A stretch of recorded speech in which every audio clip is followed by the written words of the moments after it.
Hi, എല്ലാവർക്കും എൻ്റെ നമസ്കാരം. ബ്ലോഗ് ഹണ്ടിൻ്റെ മറ്റൊരു എപ്പിസോഡിലേക്ക് എല്ലാവർക്കും സ്വാഗതം.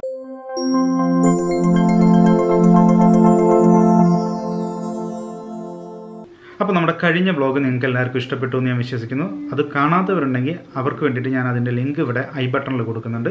ഞാൻ ഇന്ന് നിങ്ങളെ പരിചയപ്പെടുത്താൻ പോകുന്നത് കൊല്ലൻ്റെ ആലയാണ്. പരമ്പരാഗത രീതിയിലുള്ള ഇത്തരത്തിലുള്ള കുലത്തൊഴിലുകൾ ഇന്ന് നമ്മുടെ സമൂഹത്തിൽ നിന്നും നഷ്ടപ്പെട്ടുകൊണ്ടിരിക്കുകയാണ്. അപ്പോൾ അതുകൊണ്ടാണ് ഞാൻ ഇത്തരം വീഡിയോസ് ഇപ്പോൾ ചെയ്യാൻ കാരണം. മാത്രവുമല്ല, നമ്മുടെ പുതുതലമുറയ്ക്ക് ഇതിനെക്കുറിച്ചുള്ള ഒരു അറിവ് ഉണ്ടാക്കി കൊടുക്കുക എന്നുള്ളൊരു ഉദ്ദേശം കൂടി ഇതിനകത്തുണ്ട്. അപ്പോൾ നമ്മളിന്ന് വേലായുധേട്ടൻ എന്ന് പറയുന്ന ആളുടെ അടുത്തേക്കാണ് പോകുന്നത്, നമ്മുടെ ഈ കൊല്ലപ്പണി കാണിക്കാൻ വേണ്ടിയിട്ട്. അവരുടെ വീടിൻ്റെ മുമ്പിലാണ് ഇപ്പോൾ നമ്മൾ നിൽക്കുന്നത്. ഇതിന് ആല എന്നാണ് പറയുക. ഇവർ പണിയെടുക്കുന്ന ഈ സ്ഥലത്തിന് ആല എന്നാണ് പറയുക. അപ്പോൾ ഇതാണ് നമ്മൾ പറഞ്ഞ നമ്മുടെ ഈ കഥയിലെ നായകൻ ആയ വേലായുധേട്ടൻ.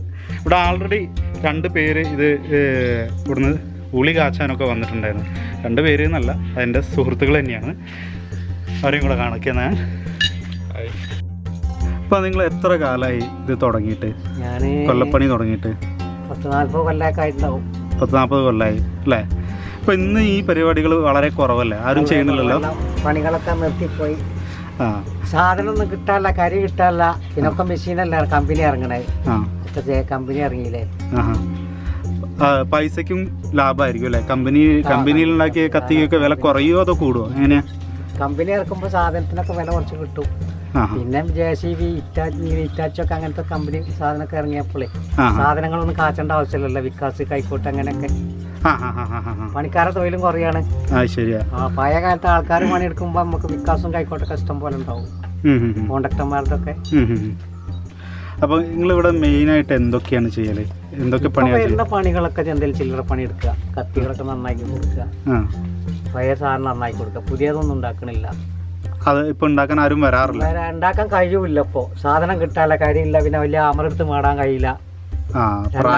പുതിയ സാധനം ഉണ്ടാക്കണമെങ്കിൽ 2 ആൾ വേണം, ഒരാൾ അടിക്കാൻ വേണം. അപ്പോൾ ആരും ഇല്ല, ഈ പണിക്ക് ഞാൻ ആരും ഉണ്ടാവില്ല. കരി കിട്ടാല്ല. ഇതിനകത്ത് നമ്മൾ ചിരട്ടക്കരിയാണോ ഉപയോഗിക്കുന്നത്? കരിയാണ് ഇപ്പൊ കയറ്റിയ കരി കിട്ടാത്തതുകൊണ്ട്. അല്ലെങ്കിൽ എന്ത് കരി ഉപയോഗിച്ചിരുന്നു? മലങ്കരിയൊക്കെ വാങ്ങാൻ കിട്ടിയിരുന്നു നിലമ്പൂർ പോയാല്. ഈ ആദിവാസികളൊക്കെ ഉണ്ടാക്കിക്കൊണ്ടിരുന്നത് ഫോറസ്റ്റിൽ നിന്ന്. അതൊന്നും കിട്ടാല്ല. അപ്പൊ എന്നിട്ട് നമ്മള് വീട്ടിൽ ചിരട്ട ചുട്ടിട്ട് ചിരട്ടൊക്കെ വാങ്ങുക, കരിയാക്കുക. അത് ശരി. അപ്പൊ ഇതാണ് നമ്മളുടെ മെയിൻ ആയിട്ടുള്ള ഉപകരണം. കാറ്റ് വന്നിട്ട് ഇരുമ്പ് താഴണം. ഈ സാധനം ഇങ്ങനെ കറക്കണം അല്ലേ? ഒരാളിങ്ങനെ കറക്കണം. കരണ്ടിന്റെ ഉണ്ട്. കരണ്ടിന്റെ ഇങ്ങനത്തെ വാങ്ങാൻ പറ്റും. നമ്മളെ ചെയ്തിട്ടില്ല. ഈ സാധനം ആദ്യം ഒരു വടി കൊണ്ട് ഇങ്ങനെ അടിക്കുന്ന ഒരു ഇതുണ്ടായില്ല, ഇങ്ങനെ താത്തുന്ന തോല് മാറി സ്റ്റേറ്റിലൊക്കെ ഉണ്ടായിരുന്നു. സ്റ്റേറ്റുകാരടുത്തൊക്കെ അങ്ങനത്തെ നമ്മളെ പിന്നെ സൈക്കിളിന്റെ റിമ്മിന്റെ ഉണ്ടായിരുന്നു നമ്മൾ ഉണ്ടാക്കണേ. അത് ഒഴിവായപ്പോൾ അത് കമ്പനി ഇറങ്ങിയത്. അത് ശരി. കമ്പനി ഇത് മാറിയപ്പോ പിന്നെ ഇപ്പൊ കറണ്ടിനെ കിട്ടും. കറണ്ടിന് ഇറങ്ങണ മോട്ടറായിട്ടല്ലേ? ഒന്ന പണിക്കാർക്കൊക്കെ ഗതിയാടാ. കാരണം വർക്ക് ചെയ്യുന്നവർക്കൊക്കെ അവൻ കറണ്ട് പോയാൽ പണി നിൽക്കും. പിന്നെ തന്നെ വേണോ, 2 വേണോ. കത്തിയൊക്കെ ഉണ്ടാക്കണമെങ്കിൽ 2 ആൾ വേണ്ടത് വലിയ ഹാമർ ഉപയോഗിക്കണം. അടിക്കണം, അവിടെ നിന്ന് ഒരാളെ അടിക്കണം, വലിയ ഹാമർ കൊണ്ട്. നമ്മളടിക്കുമ്പോൾ ഒരാള് വലുതടിക്കണം, വലിയ ഹാമർ കൊണ്ട്. 2 ആൾ വേണം വലിയ സാധനത്തിന്. ആദ്യമൊക്കെ അങ്ങനെ ഉണ്ടാക്കിയ സാധനങ്ങളൊക്കെ.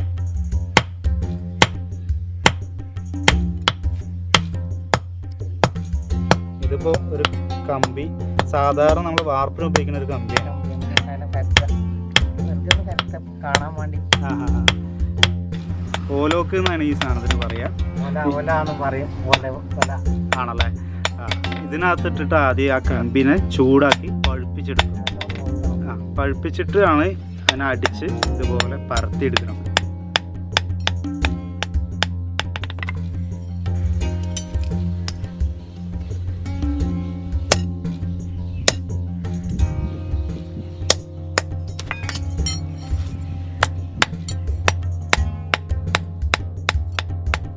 പഴയ കാലത്തെ കാലയിൽ 2-3 ആളൊക്കെ ഉണ്ടാവും. ആണല്ലേ? മേടാന്, ഒരാൾ തിരിക്കാന്. വലിയ പണികൾ എടുക്കുമ്പോൾ ഒരാൾ തിരിക്കാൻ വേണം, ഒരാൾ വലിയ നമ്മളോട് മേടാൻ വേണം. ഞങ്ങൾ 3 ആളൊക്കെ അല്ല കൊണ്ടോട് പണിയെടുത്തിരുന്നത്. അതല്ലേ? ഞാനും കാരണം ഒരു അച്ഛക്കെ അച്ഛ തിരിക്കാൻ നിൽക്കും. ഞാൻ മാടാന് വലിയ കൊണ്ട് അന്നൊക്കെ മുതലാളിമാർക്ക് കോൺട്രാക്ട് സാധനം ഇഷ്ടം പോലെ പണി ഉണ്ടാവും. വിക്കാസും കൈക്കൊണ്ടും കാച്ച മുതലാൾക്കൊക്കെ രാത്രി നേരം മുഴക്കോളൊക്കെ കാച്ചിയ കാലങ്ങളുണ്ട്.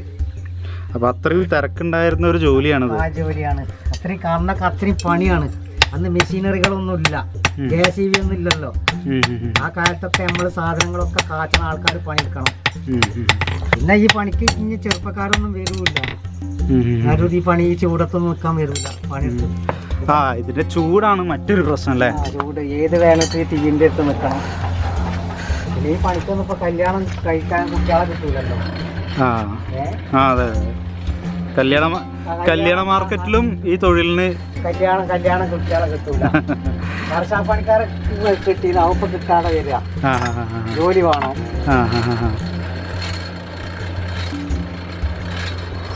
ജോലി വേണപ്പോ. അപ്പൊ അങ്ങനെ തൊഴിലുകളൊക്കെ ഇല്ലാതെ വരികയാണ്. പഴയ മേഖലകളെല്ലാം ഒരു ഓർമ്മയിലേക്ക് പോവുകയാണ്. കല്യാണത്തേക്ക് ഇത് വീണ്ടും വെച്ചു കണ്ടോ. അതിനകത്ത് കുറേ ചിരട്ട ഉണ്ട്. എന്നിട്ട് ആ മോട്ടർ അങ്ങനെ തിരിക്കുക. അപ്പം അതിനകത്തുനിന്ന് കാറ്റ് ഇപ്പുറത്തേക്ക് വരും.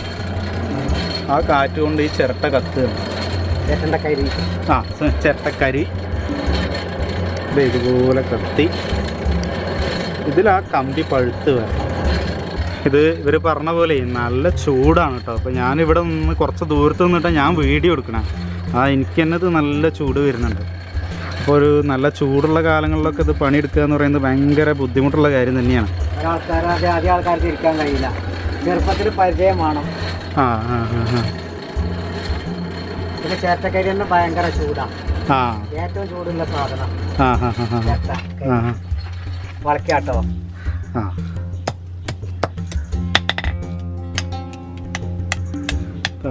ഈ ഒരു അവസ്ഥയിലേക്ക് അതിനെ മാറ്റുകയാണ്. ചൂടാകും തോറും അതിൻ്റെ ബലം കുറയും അല്ലേ. ചൂടാകുമ്പോഴേ ഇത് ചെയ്യാൻ കഴിയുള്ളൂ വളയ്ക്കാനൊക്കെ. അല്ലാതെ ഇതുപോലെ ഇപ്പം ഇങ്ങനെ അടിച്ചാൽ ഒന്നും പറ്റില്ല. നന്നായിട്ട് ചൂടാക്കി പഴുപ്പിച്ചിട്ട് വേണം. ഇതിപ്പോൾ നമ്മൾ വൈകുന്നേരം അടിച്ചാലും ഒന്നും പറ്റില്ല. ഇതുപോലെ പറഞ്ഞു കിട്ടൂല അല്ലേ. വൈകുന്നേരം അടിച്ചാൽ ഇതൊന്നും ചെയ്യാൻ കഴിയില്ല. അതേമാതിരി ഇത് പഴുക്കുമ്പോൾ നമ്മൾ പഴുക്കുമ്പോൾ മരുന്നത് കൊടുക്കും. ഇതിപ്പോൾ ഒരു വെറുതെ നമുക്ക് കാണാൻ വേണ്ടിയിട്ട് കണ്ടോ. ഇപ്പോൾ ഒരു മാന്താൻ പറ്റുന്നൊരു സാധനം ഉണ്ടാക്കി. ഇപ്പം അങ്ങനെ നിങ്ങൾ കത്തി ഉണ്ടാക്കൽ നിർത്തിയിട്ട്, അതായത് ഇപ്പോൾ മെഷീൻ കത്തി വന്നതിന് ശേഷമല്ലേ നിങ്ങൾ നിർത്തിയത്? അങ്ങനെയായിട്ട് ഇപ്പോൾ എത്ര കൊല്ലം? ഇപ്പോൾ കത്തിക്ക് മൂർച്ച കൂട്ടൽ മാത്രമല്ലേ ഉള്ളൂ ഇവിടെ? 10 കൊല്ലം മുമ്പൊക്കെ നിർത്തിയിട്ടുണ്ട്. 10 കൊല്ലം ഇപ്പോൾ അങ്ങനെ ഉണ്ടാക്കൽ നിർത്തിയിട്ട്. ഇനി നമുക്ക് അറിയേണ്ട കാര്യം എന്താ വെച്ചാൽ ഇതിനകത്ത് ഉപയോഗിക്കുന്ന എന്തൊക്കെ സാധനങ്ങളാണെന്നല്ലേ. ഇപ്പോൾ ഈ കത്തി ഉണ്ടാക്കണമെങ്കിൽ എന്തൊക്കെ സാധനങ്ങൾ, ഇവരുടെ ടൂൾസായിട്ട് എന്തൊക്കെയാണ് ഇവർ ഉപയോഗിക്കുന്നതെന്ന് നമുക്കൊന്ന് നോക്കാം. ഇപ്പോൾ മെയിനായിട്ട് പറയുന്നത് ഈ സെറ്റപ്പാണ്. ഈ കാണുന്ന ഈ ചിരട്ട കത്തിക്കാനുള്ള ഒരു സ്ഥലവും ഇതിൽ പഴുപ്പിച്ചിട്ട് വേണം ഏത് പണി ചെയ്യണമെങ്കിൽ. പിന്നെ ഈ പങ്ക ഇത് നമ്മളിങ്ങനെ കറക്കണം. ഒരു വടി കൊണ്ട് അവിടെ നിന്ന് ഇങ്ങനെ കറക്കണം. രണ്ടാളുമാണ് ഇതൊക്കെ സ്വയം കണ്ടുപിടിച്ചാണ് ഇപ്പോൾ സ്വയം ചെയ്യാൻ. ഇങ്ങനെ ചെയ്യാൻ വേണ്ടി എളുപ്പത്തിന് നമ്മൾ തന്നെ സ്വയം കണ്ടെത്തിയതാണെന്നല്ലേ. ആദ്യം ഒരാൾ ഇവിടെ കറക്കാൻ ഇരിക്കുകയായിരുന്നു. പിന്നെ ഇത് കഴിഞ്ഞിട്ട് ഇതെന്താ ഈ വെള്ളം ഇവിടെ? വെള്ളം കത്തികളൊക്കെ ടെമ്പർ ചെയ്യാൻ ഇത് വേണം. കത്തിന്റെ ടെമ്പർ കൂട്ടാനും കത്തികൾ ഉളികൾ എല്ലാം നമ്മൾ ഉണ്ടാക്കുന്ന സാധനങ്ങളൊക്കെ ടെമ്പർ ചെയ്യണമെങ്കിൽ വെള്ളം വേണം. അതെങ്ങനെയാ അതിന്റെ ഇത് കണക്ക് എങ്ങനെയാ? ടെമ്പർ ഇതാക്കണം എന്നുണ്ടെങ്കിൽ ആദ്യം ചൂടാക്കുക, എന്നിട്ട് പരത്തിയിട്ട് വെള്ളത്തിൽ മുക്കണം. എത്ര നേരം മുക്കി വെക്കണം? അങ്ങനെ ഉണ്ടോ? മുക്കി വെക്കാൻ പറ്റൂല. മുക്കി എടുത്തിട്ട് അയിമന്ന് ഊട്ട് കണക്കാക്കിയിട്ട് പിന്നെ തണുപ്പിക്കും. തണുപ്പിക്കുക എങ്ങനെ? വെള്ളത്തിലിട്ടിട്ട് തന്നെ ഊട്ട് കറസ്റ്റ് ആക്കിയിട്ട് ഒന്നായിട്ട് വെള്ളത്തിലിട്ട 2 മുറി ഊട്ടോ. അതെന്ത് ടെമ്പർ ചെയ്യാറ്? ഒന്നായിട്ട് ടെമ്പറില്ല സാധനം വെള്ളത്തിൽ ഇട്ട 2 മുറിയായി പോകും. അതിന് മുക്കിയെടുത്തിട്ട് അതിന്റെ ഊട്ടുകൾ ഓരോ കളറുകളുണ്ട്. അതിന് ഓരോ കളറിലനുസരിച്ച് നിർത്തും. ഇപ്പോൾ ഇതിന്റെ ടെമ്പറിന്റെ കാര്യം ആണ് ഇപ്പോൾ നമുക്ക് കാണിച്ചു തരാൻ പോകുന്നത്.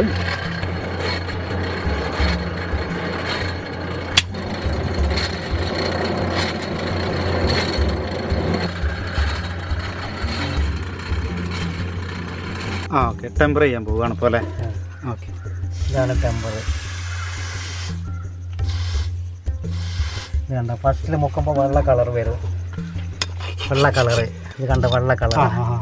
പിന്നെ ഈ കളറുമ്പോൾ കുറച്ച് കൊണ്ടുവരും. ഇത് വെള്ള കളറിൽ നിർത്തിയാൽ പൊട്ടിപ്പോവും. ഓ, വെള്ളന്ന് നമ്മൾ കറുപ്പിക്കാൻ കൊണ്ടുവരാം. പിന്നെ അതിമെന്ന് ഓരോ കളറിനനുസരിച്ച് ഊട്ട് നിർത്തിക്കൊണ്ട്. ഏതൊക്കെ കളർ? വെള്ള. ഇതിപ്പോ വെള്ള കളറാ. അത് കഴിഞ്ഞാൽ ഇത് കഴിഞ്ഞാൽ പിച്ചളിന്റെ കളർ വരും. ആണോ? പിച്ചളേന്റെ.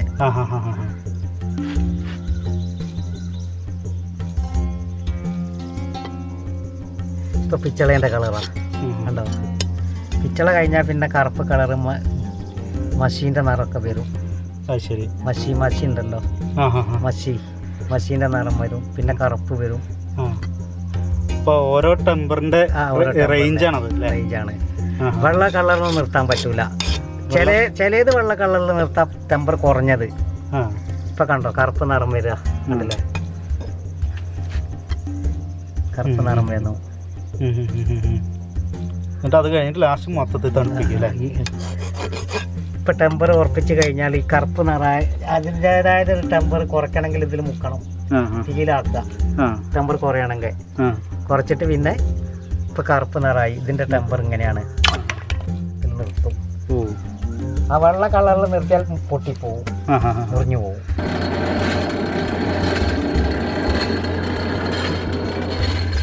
എടുക്കാണ് അധികം ചൂടായാല് ഉരുകി പോവും. ഇതിന് കണക്കുണ്ട്. ആ കണക്ക് തെറ്റിയാൽ ഒലയിലൊന്നും ഉരുകി പോയിരുമ്പ് ആണല്ലേ.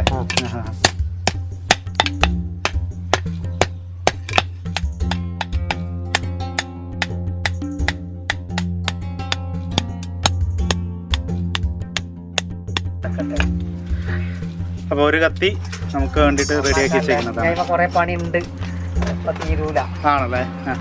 അപ്പൊ തൽക്കാലികമായിട്ട് നിർത്തുകയാണ്, കാരണം കരി കഴിഞ്ഞു അല്ലേ. കൊണ്ടുവന്നുണ്ട്, കരി ആക്കണം. എവിടെ ഇട്ടിട്ടാണ് നിങ്ങൾ ചുട്ടെടുക്കുക? ചെറിയ കുഴി കുത്തും അതില്. അതിലിട്ടിട്ട് കത്തിക്കും ഒന്നിച്ച്. എന്നിട്ട് ആ ചെറിയ കുഴിയില് കരി ആക്കിയിട്ട് വാരി എടുക്കും, കത്തിച്ചിട്ട്. അപ്പോൾ ഇങ്ങനെയൊക്കെയാണ് ഓരോ ആയുധങ്ങളും ഉണ്ടായി വരുന്നത്. ഇപ്പം മെഷീനാണെങ്കിലും മുൻപത്തെ ആ ഒരു മെത്തേഡാണ് ഇപ്പം നമ്മളിവിടെ കാണിച്ചിരിക്കുന്നത്. അപ്പോൾ നിങ്ങൾക്ക് കണ്ടിട്ട് എന്ത് തോന്നി? അത്ര എളുപ്പമല്ലാന്ന് തോന്നില്ല, കാരണം കുറേ അധ്വാനമുണ്ട് ഇതിന്. അതായത് ശാരീരികമായ നല്ല അധ്വാനമാണ്. അതായത് ഹാമർ എടുത്ത് അടിക്കുക എന്ന് പറയുന്നത് ചെറിയ കാര്യമൊന്നുമില്ല. ഇപ്പോൾ ഇവിടെ കാണിച്ചിരിക്കുന്നത് ചെറിയ ഹാമറാണെന്ന് അവർ പറഞ്ഞത്. അവർക്കിപ്പോൾ 5 കിലോയുടെ ഹാമർ വേണം.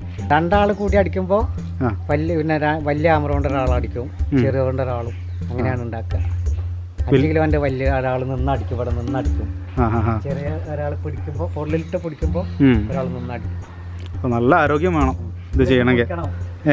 ഇങ്ങനെ ഇതിലിട്ട് പൊടിച്ചിട്ട് വേണം മേടാന്. അപ്പൊ നമ്മൾ ഇന്നിട്ട് പുതിയ സാധനം ഉണ്ടാക്കുമ്പോൾ ഇത് ഇങ്ങനെ പൊടിച്ചിട്ട് നമ്മൾ മേടുമ്പോൾ ഒരാൾ അവിടെ നിന്ന് മേടണം 5 കിലോന്റെ ഹാമർ കൊണ്ട്. ശരി. ഇതിലിട്ട് ഒരു കജില് നമ്മളെ കജില് ഈ സാധനം കൊണ്ട് പൊടിക്കും. അതായത് ആ ചൂട് പോണതിന്റെ ഉള്ളിൽ അത് അടിച്ച് പരത്തണം അല്ലേ? ചൂടാറിയാ പിന്നെ രണ്ടാമതും ചൂടാക്കണം. അപ്പോൾ ഇതിന് പണി സാധനങ്ങൾ ഞാൻ ഒന്നുകൂടെ പറയാം. ആദ്യമായിട്ട് ഈ അടിക്കണ ഈ കല്ല് വേണം, പിന്നെ ഈ ചൂടാക്കുന്ന ഈ ഒരു സെറ്റപ്പ് വേണം, ബ്ലോവർ വേണം, പിന്നെ ടെമ്പർ ചെയ്യാൻ വേണ്ടിയിട്ട് ഇങ്ങനെ കുറച്ച് വെള്ളവും സെറ്റ് ചെയ്തേക്കണം. ഇത്രയും ഈ 3 കാര്യങ്ങളാണ് ഇതിൻ്റെ മെയിനായിട്ട്. പിന്നെ അതിന് വേണ്ടുന്നത് ചിരട്ടക്കരിയാണ്. പിന്നെ പണിസാ കുറേ വേണം, ഹാമർ, അരങ്ങൾ, തടാരം, മറ്റേ കുറേ റൂൾസ് സാധനങ്ങൾ കുറേ വേണം. ആണല്ലേ. ഫിനിഷിംഗ് വർക്ക് ഉണ്ടാക്കാൻ കുറേ വേണം അല്ലേ. നമ്മൾ കത്തി പിടിയിടാനൊക്കെ തടാരം, വാള അങ്ങനെയൊക്കെ വേണം. ഇത് മെയിനാണ്. ഇത് വേണം നമുക്ക് ചൂടുള്ള സാധനം പിടിക്കാം. പകുപ്പിച്ച് കഴിഞ്ഞാൽ ഇതിലിട്ടാ പിടിക്കുക ഈ കൊടില്. പിന്നെ ഈ പീടിയൊക്കെ ഇടണമെങ്കിൽ അതിനുള്ള മരമൊക്കെ നിങ്ങൾ തന്നെ കൊണ്ടുവരാ? മരം ഇപ്പൊ ആൾക്കാർ കൊണ്ടു തരില്ല. ആദ്യം നമ്മൾ തന്നെ ചെയ്യണമായിരുന്നു. ആദ്യം കൊണ്ടു തന്നിരുന്നു, പിന്നെ ആദ്യമൊക്കെ നമുക്ക് കിട്ടിയിരുന്നു. ഇപ്പൊ നമ്മൾ ഉണ്ടെങ്കിൽ ഇട്ട് കൊടുക്കും, ഇല്ലെങ്കിൽ ചിലവരൊക്കെ കൊണ്ടുവരും. ഇതുപോലെ ഈ ഷേപ്പ് ഒക്കെ നിങ്ങൾ തന്നെ ആക്കി എടുക്കണതാ? ഇത് ലീഫിന്റെ കത്തിയൊക്കെ നമ്മൾ അടിച്ച് ഷേപ്പ് ആക്കി. ഇതൊക്കെ നമ്മൾ ചെത്തി ഉണ്ടാക്കണം അല്ലേ? മരത്തുമ്പോൾ ചെത്തി ഉണ്ടാക്കണം. ഇത് ഞാൻ തന്നെ ഉണ്ടാക്കിയൊരു കത്തിയ കുറെ ആദ്യം മുമ്പ്. ആണല്ലേ. ഇത് നിങ്ങൾ അച്ഛൻ്റെ അടുത്ത് നിന്ന് പഠിച്ചെടുത്ത ഇതാണോ? അച്ഛനും പണിയെടുത്തിരുന്നു, പിന്നെ അച്ഛൻ ജ്യേഷ്ഠനും ഞാനൊക്കെ കൊണ്ടുപോയി പോയി പണിയെടുത്താ. പിന്നെ ഞങ്ങൾ ചെറുപ്പത്തിലെ അച്ഛന് ഈ പണി വളരെ കുറവായിരുന്നു, കൂലിപ്പണിക്കും പോയിരുന്നു. പിന്നെ ഏട്ടൻ പണി കൊണ്ടുപോയി തുടങ്ങിയപ്പോഴാണ് പിന്നെ ഞാനൊക്കെ ചെറുപ്പത്തിൽ കൊല്ലപ്പം പോയത്, പഠിക്കാൻ പോയത്. 10-12 വയസ്സിലൊക്കെ പോയി തുടങ്ങി. ആണല്ലേ. തിരിച്ചു കൊടുക്കാൻ അന്നൊക്കെ തിരിച്ചു കൊടുക്കണം ഈ സംവിധാനമൊന്നുമില്ല ഇങ്ങനെ സ്വന്തം തിരിക്കണേ.